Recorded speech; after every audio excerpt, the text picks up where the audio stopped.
Now, that begs the question, why is insulin a drug that is abused, a hormone that is abused as a drug in, say, bodybuilders? I would argue that it shouldn't be. This could be why, just as a tangent, um, this could be why the body type of bodybuilders has changed so much, almost grotesquely, compared to the bodybuilders of the 80s, whereas they have all been on anabolic steroids, like testosterone and its related molecules. What is new are the hormones like insulin and human growth hormone, which, while they may help with some degree of muscle growth, or in insulin's case, help with muscle growth by blocking the muscle breakdown, it also can be promoting the growth of other stuff like visceral fat or liver growth, et cetera. So growing the soft tissues in the abdomen or visceral space. So just to put a fine point on that and finish it, it's these guys who are not only yoked with muscle everywhere where you'd expect it, but they also have these oddly and almost, like I said, grotesquely protruding bellies. It's because their hormonal cocktail has changed in a way that I think is ridiculous. Just to finish that up, and bring it back to insulin resistance. So insulin helps with muscle growth because it is anti-catabolic. It inhibits the breakdown. It inhibits proteolysis. However, if a muscle has become insulin resistant, now insulin is less capable of defending that muscle protein. So at any moment, the person will have a higher degree of proteolysis. So at any moment, they're breaking down muscle protein more than insulin would want them to. This is one of the reasons why people with type 2 diabetes and insulin resistance have higher levels of branched chain amino acids in their plasma, in their blood. There's a lot of mistaken directionality here, and the paradigms get a little bizarre. But you don't have to look hard to find substantial evidence that branched chain amino acids are a signal of type 2 diabetes and insulin resistance in the blood. It's not that the branched chain amino acids are causing the insulin resistance. No, they're a consequence of the insulin resistance at the muscle.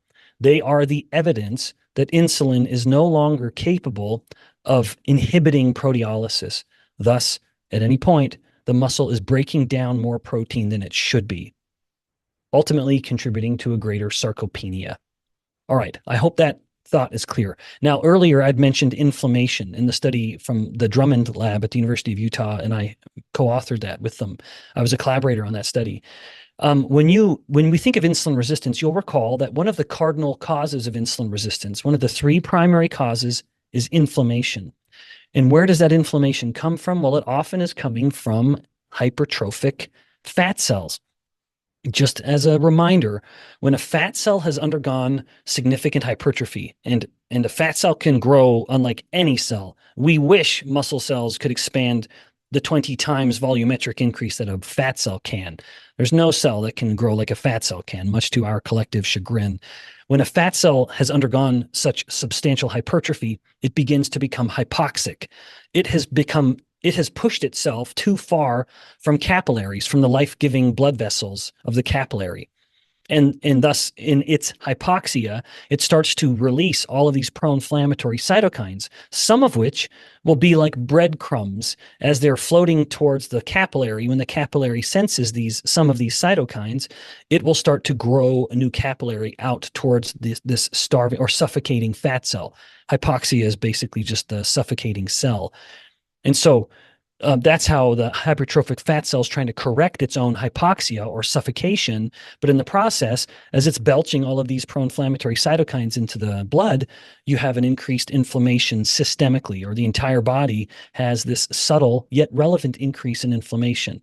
This affects mTOR. You've heard of mTOR now, and that is a topic of its own for another time. But mTOR is a primary anabolic signal that can promote muscle growth and inhibit proteolysis. Somewhat reflective, indeed, insulin influences mTOR, no surprise. Amino acids do too, no surprise. But when cytokines are up, like TNF alpha or interleukin 1 beta, both of which come from hypertrophic fat cells, they inhibit mTOR. And if you inhibit mTOR, you are inhibiting muscle protein synthesis.